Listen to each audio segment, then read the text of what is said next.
আন্তর্জাতিক চলচ্চিত্র উৎসবে বাংলাদেশের নতুন চলচ্চিত্র দ্য ডিফিকাল্ট ব্রাইড। বাংলাদেশি নির্মাতা রুবাইয়াত হোসেনের নতুন চলচ্চিত্র দ্য ডিফিকাল্ট ব্রাইড নির্বাচিত হয়েছে ফ্রান্সের লেস আক্স ফিল্ম ফেস্টিভ্যালের ওয়ার্ক ইন প্রোগ্রেস বিভাগে, যেখানে এশিয়া থেকে একমাত্র অংশগ্রহণকারী এটি। কান ও ভেনিসের মতো মর্যাদাপূর্ণ উৎসবের সেতুবন্ধন হিসেবে পরিচিত এই আয়োজনটি আন্তর্জাতিক বিপণন এজেন্ট ও প্রযোজকদের মিলন মেলা বলে গুরুত্ব বেশি। সিনেমাটি নির্মিত হয়েছে ফ্রান্স, জার্মানি, পর্তুগাল, নরওয়ে ও বাংলাদেশের যৌথ অর্থায়নে। গোপনে শুটিং শেষে এখন চলছে ফ্রান্স ও লিসবনে পোস্ট প্রোডাকশনের বড় পর্ব। সিনেমার পুরো কাজ শেষ না হলেও থেমে নেই প্রচারের পরিকল্পনা। সেই চেষ্টায় এবার এশিয়া থেকে একমাত্র সিনেমা হিসেবে জায়গা করে নিয়েছে ফ্রান্সের লেস আক্স ফিল্ম ফেস্টিভ্যালের ওয়ার্ক ইন প্রোগ্রেস বিভাগে।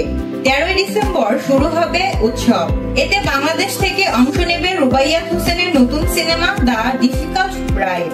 অভিনয়ে আছেন 3 জাতীয় পুরস্কার জয়ী অভিনেত্রী আজমেরি হক বাঁধন, সুনেহরা বিনতে কামাল ও রিকিতা নন্দিনী শিমু। প্রধান চরিত্রের নতুন মুখ জাইনিন করিম। বিউটি পার্লার, বিয়ে এবং নারীর অভিজ্ঞতাকে ঘিরে তৈরি এই সামাজিক হরর ঘরানার সিনেমাটি আন্তর্জাতিক প্রদর্শনের পর দেশে মুক্তি পাবে।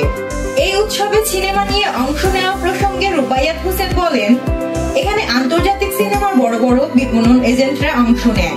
যাদের সিনেমা সম্পর্কে ধারণা দিতে হয় তারা যুক্ত হলে সিনেমা বিশ্বব্যাপী প্রদর্শন করে। এছাড়া এখানে গুরুত্বপূর্ণ প্রযোজকদের বড় একটি সমাবেশ হয়। এখানে আমরাই একমাত্র এশিয়া থেকে অংশ নিচ্ছি। কেমন সাড়া পাই সেটা অভিজ্ঞতার ঝুলিতে জমা হবে। আমরা বাংলা ভাষার সিনেমাটিকে আরো দূরে নিয়ে যেতে চাই। সিনেমার প্রধান চরিত্রে দেখা যাবে জাইনিন করিমকে।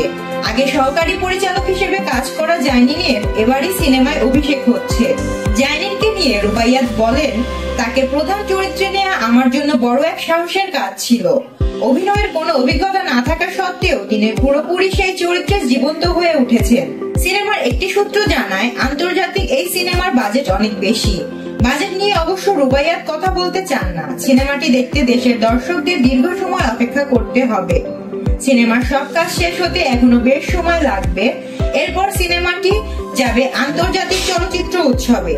দেশের দর্শকদের আরো অনেক সময় অপেক্ষা করতে হবে বলেন রুবাইয়াত। দ্য ডিফিকাল্ট ব্রাইড এ আরো অভিনয় করেছে সাবেরি আলম, দামির খান, মোহাম্মদ বারি প্রমুখ। নুরন্তরা ঐশী, স্পষ্টবাদী ডেস্ক।